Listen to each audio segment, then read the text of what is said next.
Good morning, everyone, and thanks for joining us today for our OM Holdings Investor Briefing webinar. My name is Nicola Gazzatti and I'm co-founder of investor relations consultancy Corporate Storytime. We're delighted to have OM Holdings General Manager Mr. Adrian Low with us today to run through an investor presentation, which will be followed by a brief Q&A session. OM Holdings Limited is a vertically integrated and ESG-focused ferroalloys company, and this week has released financial results for the 6-month period ended 30th of June.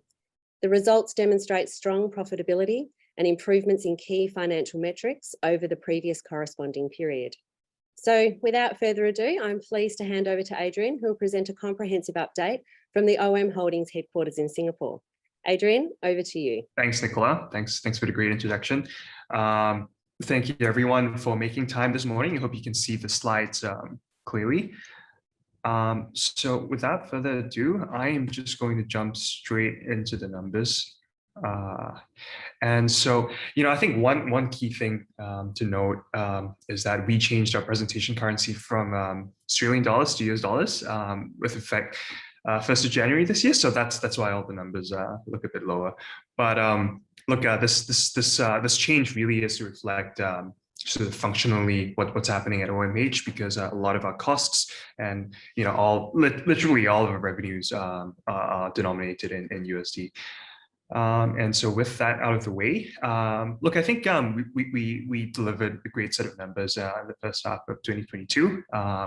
Sort of massive bump up from first half of 2021. And if you recall, how markets were in 21, that was sort of the nascent recovery post-pandemic. And that, really went up all the way until September, October last year, when things really hit a peak before sort of trailing down. So, in terms of earnings, EBITDA, profit to owners, effectively double what we did in 21 for EBITDA, and net profit after tax to owners, went up multiple times, closed at about 50 million US dollars. The sort of 100% consolidated number was 60 million US dollars, if I remember correctly. So not only did we do much better than what we did in the first half of 2021, we actually also improved on what we delivered for the second half of 2021, right? So if you recall, that was when prices peaked, and they have sort of, come down slowly until, say, middle of the first half, and sort of, accelerating now as we enter sort of the middle part of the year. So I think we had a lot of questions. I think a lot of shareholders have asked, if we'll be able to sort of do better than what we did the second half of last year. And, I think we've demonstrated that, yes, we have been able to sort of ride this wave and sort of, take a lot of profit at the upside. Which I think it's very, very critical in the scheme of things, because it's commodity cycles come and go. You never really know when the next boom is coming, but it's always very important to sort of be able to ride your wins and sort of control costs when things are tough. So that's all on the earnings side. I think notably, if you look at cash generation, cash flow from operations, we actually generated 72 million in cash in the first half, and so this is US dollars. And again, if you look at what we did for the full year of 2021, we actually generated more cash in the 6 months compared to what we did in the full year of 2021. So just to provide a bit of context and background, both from the market and production volumes, that sort of underpins these results. I've already mentioned sort of the broad trends in pricing and how things have played out. I think in the first half of this year, we benefited greatly from this uncertainty in ferroalloy supply with the outbreak of conflict in between Russia and Ukraine. And obviously, if you heard my presentations before, this is because Russia and Ukraine are respectively the world's second largest exporters of ferrosilicon and manganese alloys, respectively. And so that uncertainty really helped pricing. But things sort of reversed. As we all know, we're entering a period of great economic slowdown. Global aggregate demand has decreased a lot. There's a lot of uncertainty in terms of both, what the Fed's doing as well as real terminal demand, and a lot of people have started talking about demand destruction. So I think that's all sort of part and parcel of commodity markets. I think there will be a period of sort of unwinding, deleveraging, and sort of reduction of inventory before things start picking up again. So I think we're sort of well underway into the next cycle. One thing to note is that a lot of ferroalloy production started falling from about the middle of this year, so around June. So both, European producers, Chinese producers, Indian producers, everyone has been slashing production at sort of double-digit rates. So I think, some of the reports that we read, we've seen states cut production by, close to 40 to 50%. And so that gives you an indication, gives you a flavor of where we are in the cycle. So that's on the market outlook and sort of pricing side. In terms of production, look, I think if you were with us for the sort of Q2 webinar, the numbers sort of speak for themselves. I think we're on track to achieve about 350,000 tons of ferroalloys for this year. A lot of the production, if you look at the chart, has been front-loaded. That's by design. I think we already shared that. There's this complex map of furnace conversion, maintenance, relining. We've got 16 furnaces, and it takes time to sort of chew through all the furnaces, and so a lot of production is front-loaded by design, and that's a great thing because we captured pricing sort of on the upside before things sort of come down in the second half of the year. Okay, so I'm not going to talk through all the numbers on the slide. I think suffice to say, we did great on sort of the revenue front. The first half of 2022, that's down to prices, and I think 27.7 GP margins, one of the highest ever we've recorded. In terms of group EBITDA, again, I think I said this the last time, but increasingly, I think smelting's come to sort of dominate the group earnings, and really the other two sort of contributions would be trading, which is basically logistics and distribution, that sort of contributes a very, very stable percentage spread of revenue, as well as sort of earnings from associates, which is the Chippy mine. So one thing to note, so mining remains under care and maintenance, and we're really still waiting for the UFP to commission. And so, some people have asked, what's taking the plant so long? And so, today, the answer to that would be that today, if we wanted to turn on the plant, we could. It just wouldn't be as efficient. So, we're sort of pending a few long lead time items, screens, washers, and that sort of thing. And I think once that comes in, we'll be able to sort of commission the plant and then start processing. So until then, it's going to be in care and maintenance. Okay. So when we look at the gearing ratios, again, I think we've come a long way from sort of 3 times 2016. I think we're about 0.5 today, and shareholders and investors will note that we actually repaid 36.9 million in the first half of this year, US dollars,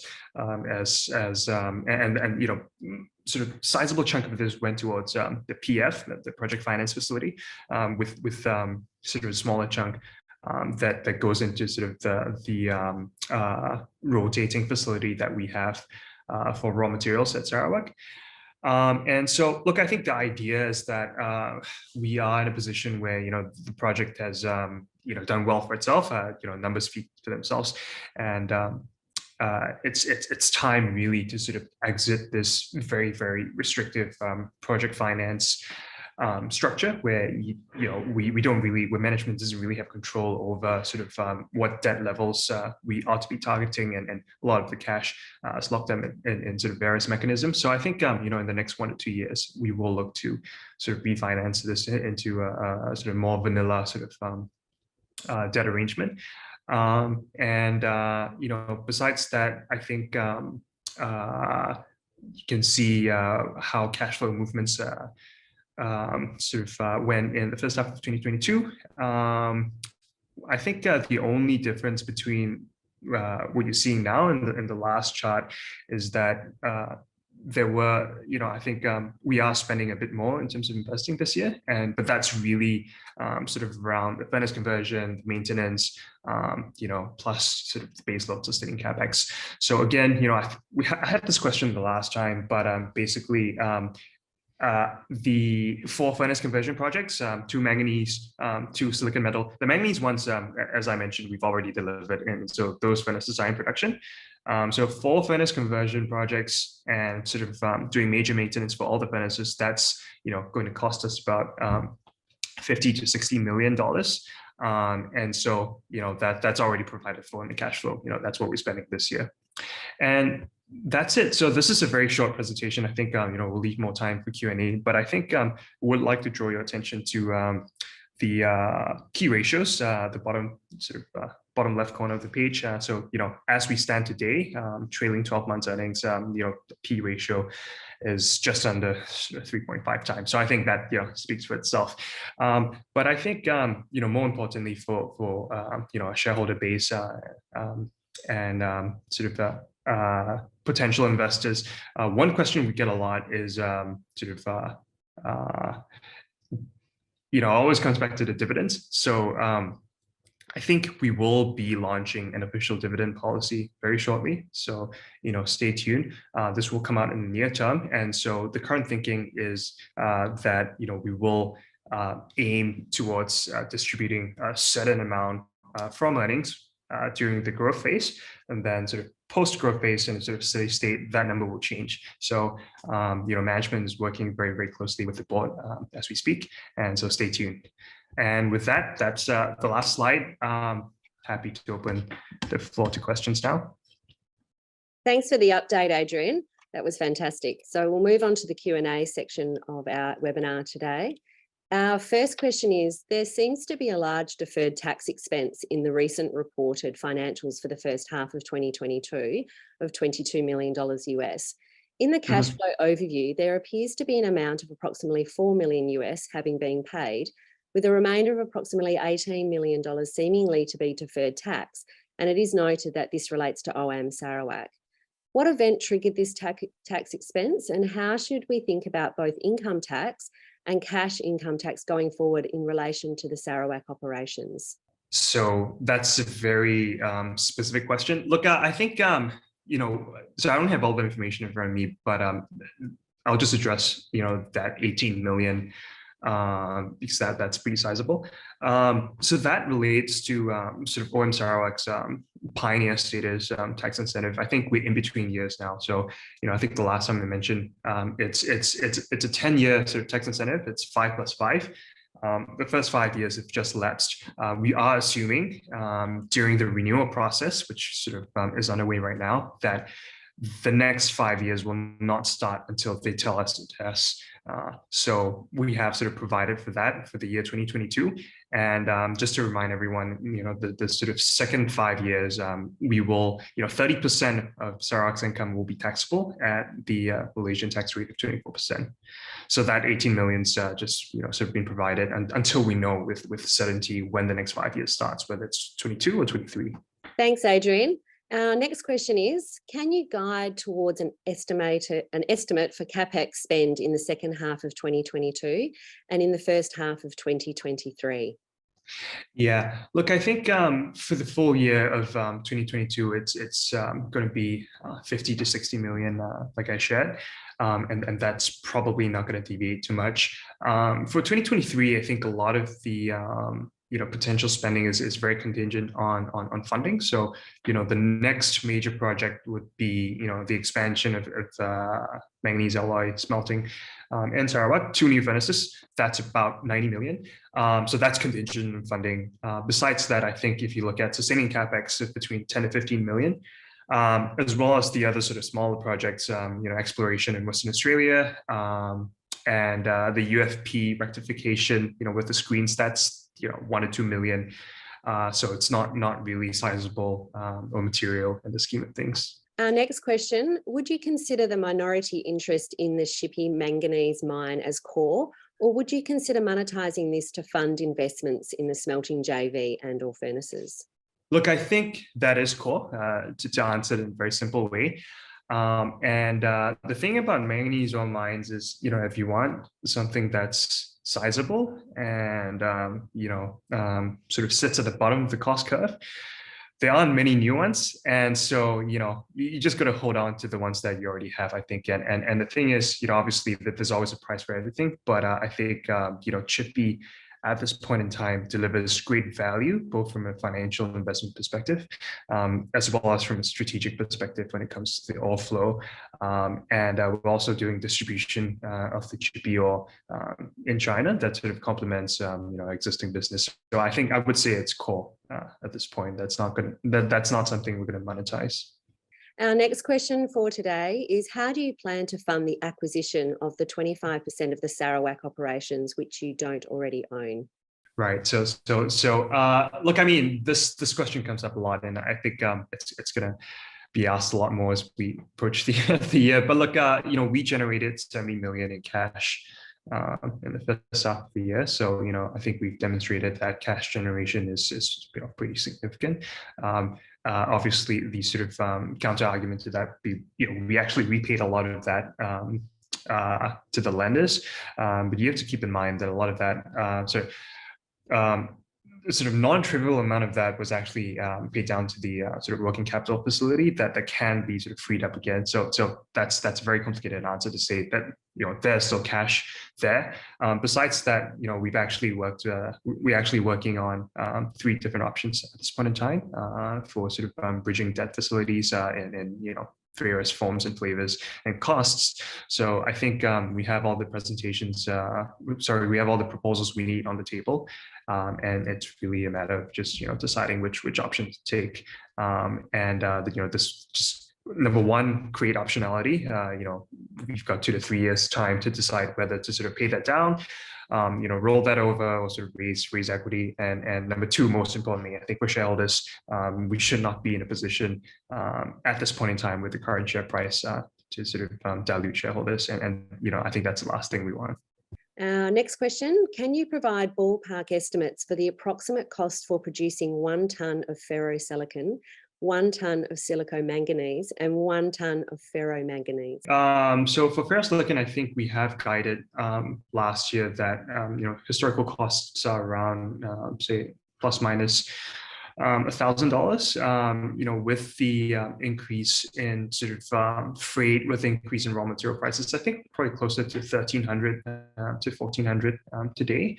But that number is actually trending down as a lot of these costs come down. So I would say that's probably where we are now. It's probably going to go down.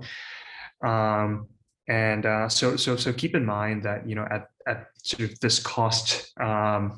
I think the Chinese producers are not, will not be able to export. So, this is, we're in a very different position if you look at sort of where we were in 2016, right? I think we were in a much more sort of unfavorable cost position. I think, tables have really turned today. So that's for ferrosilicon.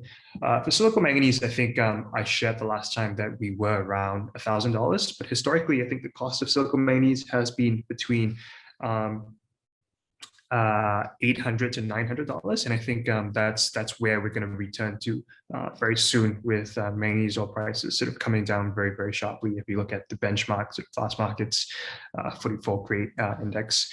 So that's for silicomanganese. High common ferromanganese is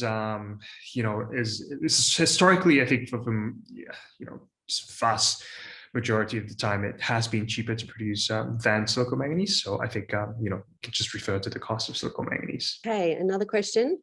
What does OM Holdings plan to do with OM Qinzhou now that operations there have been wound down? Will the property be sold, and will the furnaces and transformers be moved to Sarawak? I don't think we're going to do something as drastic as that. I actually haven't seen anyone sort of successfully move furnaces and then sort of save money doing that. I think Qinzhou today, so let me answer the question this way. There are still furnaces in operation in the Guangxi province, and the key thing is just high degree of uncertainty in terms of the cost of power. So I think there will be ways of sort of utilizing furnaces in sort of an ad hoc basis. But the broader picture is, what are we going to do with that asset, that land that's sort of sitting, prime real estate right in front of the port. And I think the two things that I've said are, one, sort of looking at different industries. So there has been a lot of sort of high purity manganese sulfate producers sort of cropping up in the south to take part in the sort of battery supply chain. I think understanding that sort of the cost efficiency and sort of how the levers for that business works would be instrumental in us deciding whether to sort of pursue that track. And the sort of EV space, EV supply chain is very talked about these days. So that's one. Two, something more boring, but stable, would be able to sort of contribute to earnings, would be sort of repurposing that into some kind of logistics space. And so we actually have received approvals to use the land, to use our warehouses, this bonded warehouse. So just been sort of doing some activities around that. But look, I think it's not being decided or sort of set in stone now. I think we can afford the time to sort of wait and see what the best decision will be.